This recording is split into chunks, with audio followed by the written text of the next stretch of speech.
Give it up for our legendary Night of the Living Dead cast.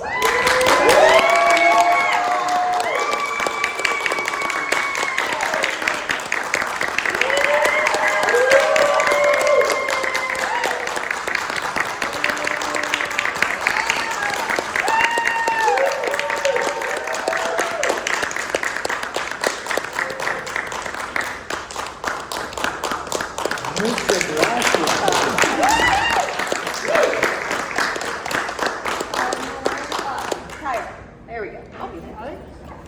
Awesome. Welcome, everyone. For Welcome, sure. Sharon, for the first time. So happy to have you here. So thrilling. I get to do all the talking today. Yes. We are finally in my neck of the woods. Yes, we are. East, now you're west. You didn't hardly have to travel at all. Nope. How amazing is that? And someone else didn't have to travel, was it you? Yeah, fairly close Oh, by. yeah. Isn't that great? Judy had all about a 20-minute 20 drive. minutes. So hard. She hitchhiked over the All right, everyone. I'm going to open this up because I know our audience wants to know. How did Night of the Living Dead come into your lives? I would love to start with Sharon. I was a student kid working during the day as a secretary because Pitt had this wonderful program that gave us credits for $5 a credit. So I got my whole college education that way. And I worked in an office with Jackie Streiner. We became friends. We also happened to live in the same apartment building. And one day she saw me going and she said, any chance you would help out? My husband is trying to really did it though. And I said, sure, no problem. And I don't remember how I got to the set. I assume they drove me because they didn't have a car. And in Pittsburgh, I didn't do one. Streetcars, buses.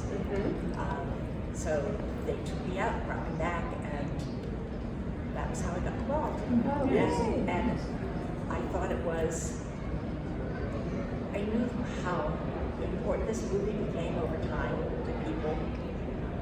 And I thought, well, my part was so little, it didn't matter. I didn't even want to mention it to people. I didn't realize that for the fans, every screen, every detail of this movie counts. And it made me feel so wonderful that I am a part of this movie. That's my speech today.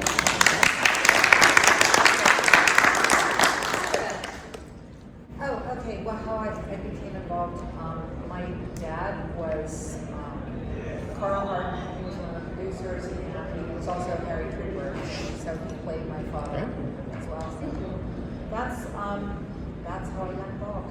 Nepotism reared its ugly. Well, I worked for Russ and George and Jack and Gary, and they saw me every day.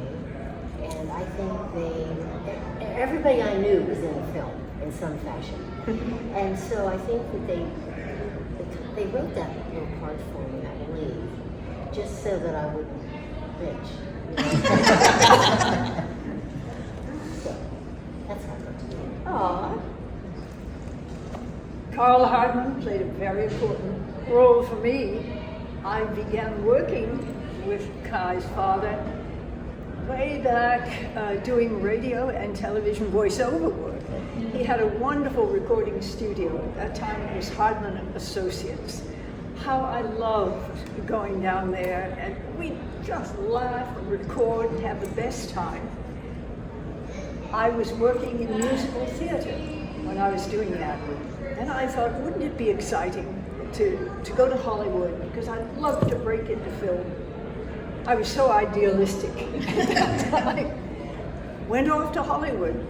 Within that year, Carl called me and said, George, Jack and I, we're thinking of making a film. Would you like to come back and audition? Well, I jumped on a plane, came back home, auditioned, came away with Barbara, and I cannot tell you how thrilled I am to this day that George allowed me to play Barbara.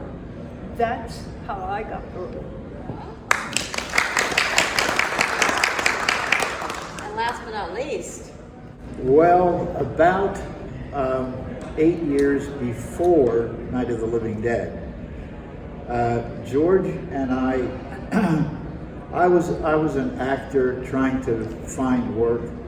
I met George, who was doing a small film at the time called Expostulations, and he asked me if I would be in his film as an actor, which I agreed to do. And the very first day of filming for me, I got hooked on the film process. I had never been involved with a film before. I did stage performing, and but this is kind of cool. So George and I started to hang out after that first day of me working on his Expostulations film, and we became very good friends. And I must say that if any inspiration can be taken from Night of the Living Dead, I mean this partially facetiously, but partially not facetiously. The two of us together, if you can imagine Beavis and Butthead in a movie, it was the two of us. So if we could eventually pull it off, anybody could probably pull it off. So if you have ambitions for painting, writing, whatever, stick with it, because if two clowns like we are,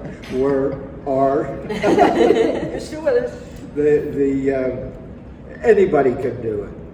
So we made our livings by doing everything, literally everything, from showing. We opened a small business called The Latent Image.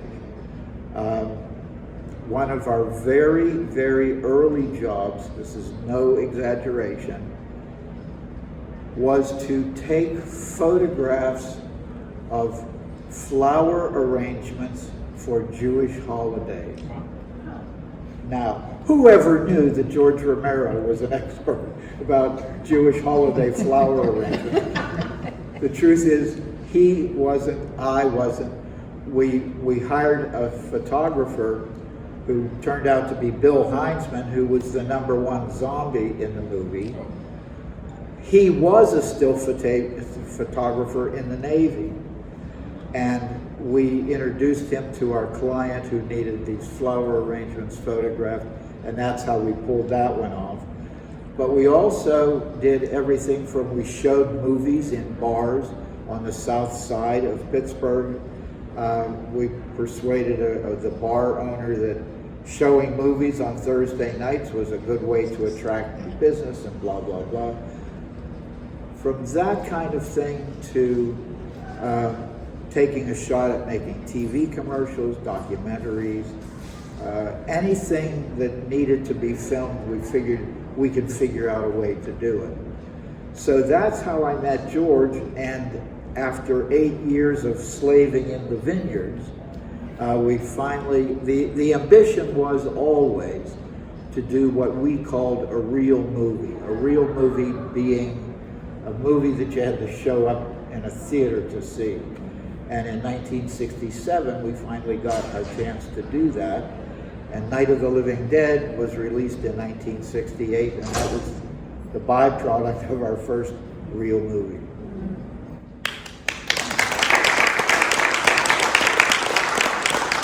Any audience questions right now? Any at all? Yes. So what was it like? I know there was a Judith and Butthead dynamic, but what was it like working with George Romero? And then do you have any interesting memories on set, whether a mishap or something funny that happened? George was, during the time, I hope it's okay to say this, during the time of making Night of the Living Dead, George was actually living at the office. And he didn't do laundry. He would just buy new clothes. That is not an exaggeration. He would go to a store called the Gallery, which was right around the corner from our offices, and he would just buy, I don't know how many shirts, and pants and things. But he was. They also had a separate language that they used. The guys, they did these funny voices and funny words, but they knew what they meant. Nobody else did. So working with them was sort of like working with in a nursery school. Or with Beavis and Butthead. Yeah. There was one very serious person there, and that was Vince Servinsky. And he was the guy that wrote the checks and everything. And he just kept things kind of on the straight and narrow. But the guys were all just kids, and loving what they were doing. They just loved what they were doing, and it was exciting to be around them. But they were kids. What did he do with the clothes that he was no longer? Did he donate them or throw them away? Probably threw them away. This is not an exaggeration, but when I first went to the filming of my piece of expostulations, the very early film, I first went to his apartment in a section of Pittsburgh called Oakland. And there were three guys who lived in the apartment. George, a fellow by the name of Raymond Lane, and John Zulick. Raymond Lane's room was off limits to everyone. His room was as neat as a pin. Zulick was somewhere in the middle, and George's room, you could literally not see the floor. It was littered with everything from comic books and magazines and clothing. And George was specifically forbidden to ever go. He was lucky he was allowed to walk past Ray Lane's room to get to the kitchen. So after some time passed and we're working on expostulations or whatever, we volunteered to help George take his clothing to the cleaners. I remembered by exact count he had 52 shirts. Oh, wow. That we took to the cleaners, among other various and sundry things. How in the hell he paid for it, I have absolutely no idea. But it was a habit. It was a lifestyle. It was something. He would, rather than dealing with that stuff, he would just rather go out and get something new. And remember, this is in the days when getting something new, it costs some money, and where he constantly came up with the money, I don't know, because there were days we didn't have enough money for food. So. That's why you didn't have enough money for food.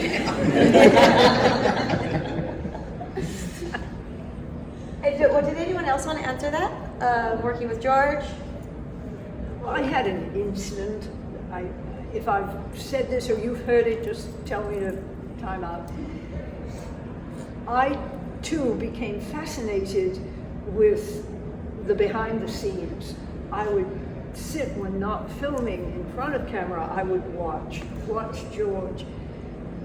The creativity that came from that man was astounding to me. He could take a piece of cardboard, just rip it, and put it on a standard in front of a light, turn that light on, and create a wonderful effect, a shadow effect upon the people who were working. He had an aesthetic that I so admired. He very kindly taught me how to load film cartridges in the black bag. Here we are on set, and we had to have the film cassettes ready to go to load into the camera. I was so nervous, but he just, with his sense of humor, his good attitude, he told me how to do it. He said, yeah, we don't want to lose any film stock, but hey, it's really easy. The first time, he took one of the cassettes that I had loaded, put it in the camera, and it worked. I was thrilled that I had done the job right, but I don't recall we had a real dirty set. He must have been quite... That's because Vince Stravinsky was in charge. Vince, by the way, if you recall, was the fellow who shot Ben at the end of the movie. That was Vince. So everyone really was involved. Everyone behind the scenes was involved. Yeah. In part of Absolutely. making it. Makeup, it matter if you were had a major part. We did makeup. We gathered water for the toilet upstairs because it didn't flush. It was a kick doing the film. As Sharon mentioned earlier, that my wife at the time, we lived in the same apartment building as Sharon, and we knew that there were certain days that we were going to need more ghouls. We didn't call them zombies, we called them ghouls. The call went out, we needed people for those days. And I said, one of our neighbors has offered, and he said, can she walk? I said, yes, she can walk. He said, bring her on down. We had gourmet chefs, we had owners of Ford dealerships, we had fathers, mine was in the posse sequence. We had my English teacher's father in that posse sequence as well. Daddy's golf buddies came. We just corralled to help us out. Is this person breathing? Yeah. Bring him in. Bring him on. Well, George didn't really direct me in, the two scenes that I had. I think he felt more comfortable, or he thought I would feel more comfortable with my dad correcting me, which was exactly wrong. Right. Because I was, like, oh my God, my dad, if I screw up, I'm dead. And I was not afraid of George. So, but, what I do remember is George taught me how to curse like a sailor. So that was at age 9. I didn't, really put it in use until several years later, but now I'm quite attached. His legacy. That's his legacy. I didn't know. No. But from what everyone says, I wish I did. Yeah. Wonderful. Horror Green Book. My question is, I always want to get your perspectives on this particular question. With the copyright mishap of the film, of course, there was a monetary penalty which George and the producers of the film suffered. But on the other hand, do you feel that it was a bit of a blessing that the film was able to reach the households that it did? The fact that millions upon millions of people were able to see this independent film that may not have been able to see. I wonder, how do you all feel about that particular aspect of the lore of the film with it not being copyrighted? I can tell you from a first-hand perspective is, first of all, the blunder was not ours. However, it was a devastating blunder that lived with Night of the Living Dead for most of its existence. The original title on the film, it had no title at first, and Vince Stravinsky decided, he heard us talking about maybe making this movie, and he opened a job jacket in our business labeled Monster Flick. And that was the very original title, Monster Flick. Then we decided, as we started to get more serious and get more organized, we called it Night of the Flesh Eaters. And Night of the Flesh Eaters, as the word started to trickle out that these loony people in Pittsburgh were making a movie called Night of the Flesh Eaters, I got a letter, Carroll and I got a letter from an attorney, a cease and desist letter, saying that Vulcan Productions, his client, had a movie called Flesh Eaters, and stopped using Flesh Eaters because it would confuse the public. We didn't want to get started with a lawsuit before we even get our picture into the hands of a distributor. So George came up with the idea, let's put a working title on the film called Night of Anubis. Anubis being one of the ancient Egyptian gods of the dead. That had a copyright on it. So here we go, taking our film off to New York to try to find a distributor with Night of Anubis. And the distributors that we showed it to, what the hell is an Anubis? When we finally got together with the Walter Reed organization, it was agreed to change the title to Night of the Living Dead, which I believe was John Russo's idea. Jerry Pickman, who was the president of the distribution company at the time, he claims that he retitled it, but whatever. However, it then became, once the contract was signed, it became their property to distribute. They turned it over to their lab to make release prints and that kind of thing. And in the process of changing the title to Night of the Living Dead, the copyright was inadvertently or on purpose left off. I don't know which was the true story, but it did get left off of that print. And that's the print that was shown to the public.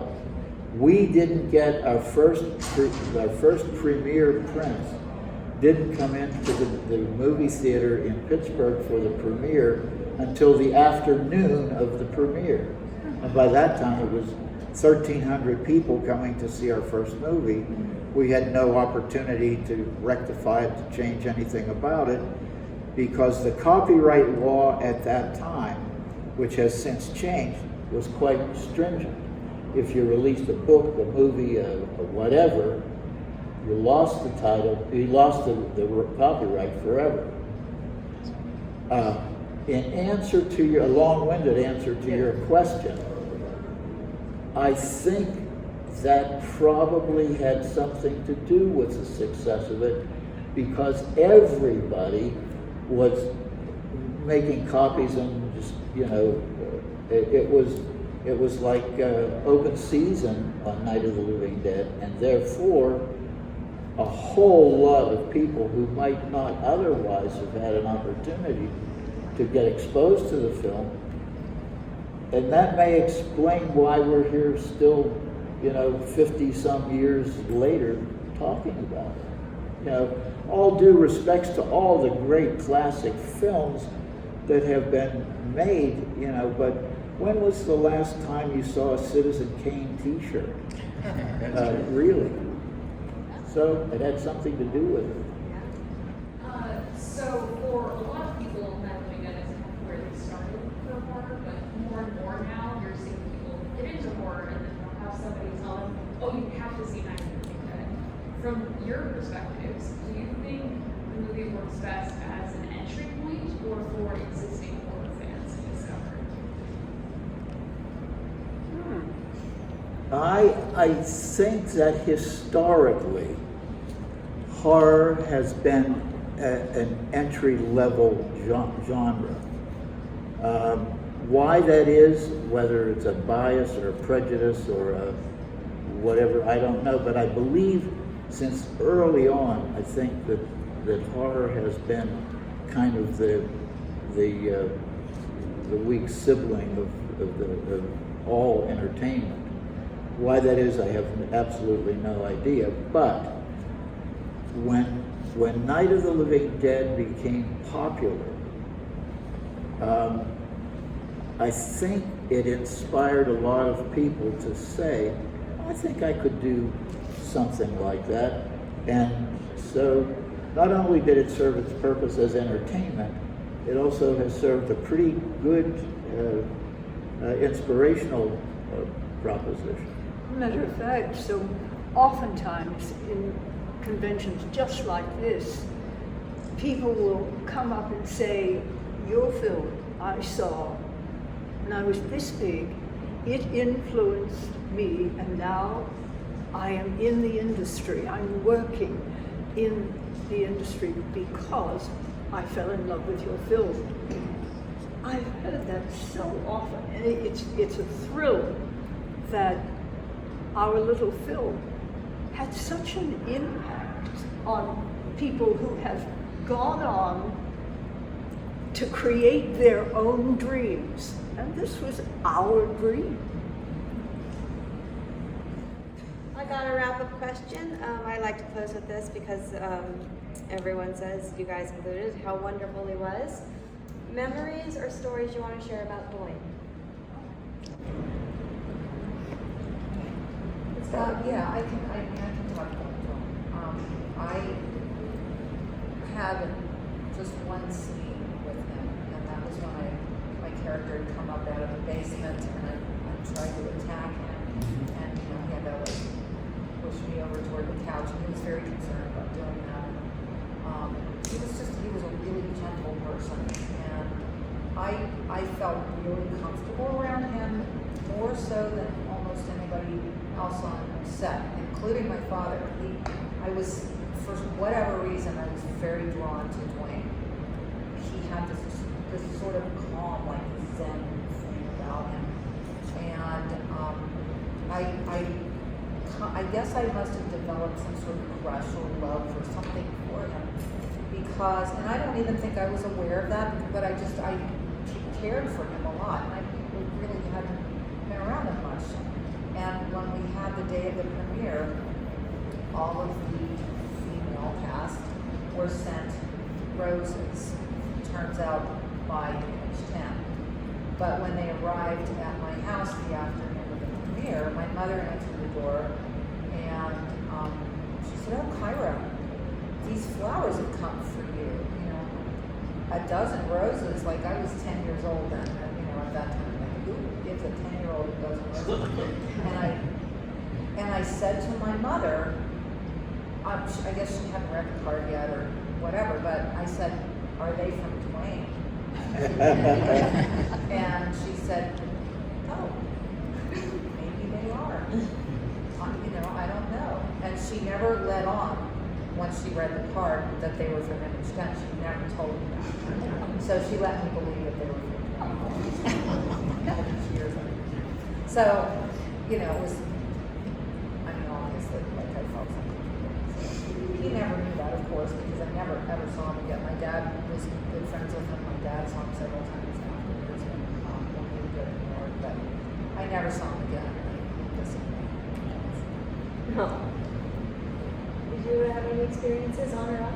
I didn't meet him. Oh, you were just there looking pretty as a zombie? Right. And by the way, not a house dress. Not a house dress. She was wearing a shirtwaist dress. Shirtwaist. There was a big difference. What's the difference between a shirtwaist dress and a house dress? Because I'm ignorant. A shirtwaist is more fitted. A Oh, house dress okay. is just like this loose kind of schmuck. Got it. So, Yeah. I took a pencil. yeah. Slide. Well, you Slide. My most vivid recollection of Dwayne was just him sitting in a director's chair, reading outside, sitting under a tree. He was very studious. He was very elegant. He was a delightful man to be around. He didn't have to be talking all the time. He was perhaps very reserved, a very reserved gentleman. Gentleman is the word that I think of when I think of Dwayne. Everything that we've heard so far about him, the gentleness, the elegance, if you will, the wonderful way of speaking, was all Dwayne. When we worked together, we were very serious together. It was two actors coming together for scenes. I guess I was just so focused on wanting to do the scene so well with him. Our focus with each other was, let's do this, let's do it right. It was always serious and down to business. But I can remember Kai saying that her father and Dwayne were such good friends. Even though Dwayne and I didn't share that kind of ease and enjoyment and even sense of humor, I watched Carl and Dwayne sit together. They smoked like chimneys, but they would talk and would laugh.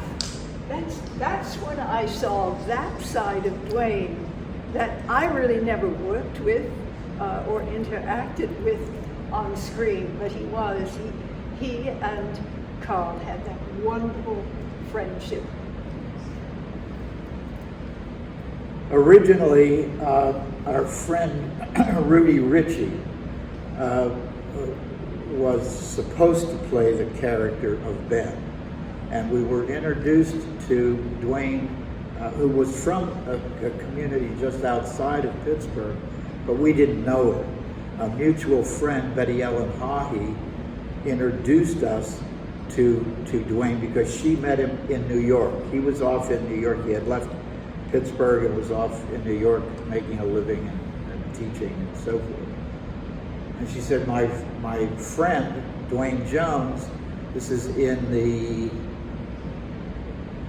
Easter of 1967. He was coming back to Pittsburgh to visit his family for Easter. And during that weekend, Betty Ellen arranged for us to audition Ben for this filming that was about to start filming in June. And we had him, the audition was the scene in the movie where he's tearing apart the dining room table and reminiscing about what led up to him ending up in the farmhouse, what strangeness was going on at Beekman's Diner. And he delivered that scene. He pretty much memorized it before he got to the audition. And we were so captivated by his audition. It was a hands down, unanimous decision that day that if we could make a deal with him as an actor, that he had to be our Ben. And even Rudy Ritchie voted in favor of Dwayne being Ben. He was, his whole family, his sister, Dwayne's sister, he was a few years younger than Dwayne. She became an attorney, and a somewhat famous and prestigious attorney for years and years and years. She was the city solicitor of Atlanta. So with that kind of intellect running in the family, Dwayne wanting to be an actor didn't stray too far from the sensibilities and so forth that the whole family apparently had. Thank you guys so much for your wonderful stories, and thank you for being here with us. We're so happy to have you all, especially you. Thank you. Everyone, give it up.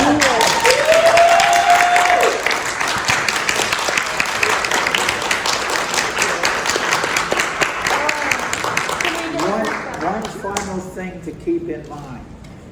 We made the best movie that we could make under the circumstance and the time. But it is you and thousands and thousands and thousands of other people have made it what it is. That's right. So it's been, in that sense, it's been a joint effort. Thank you.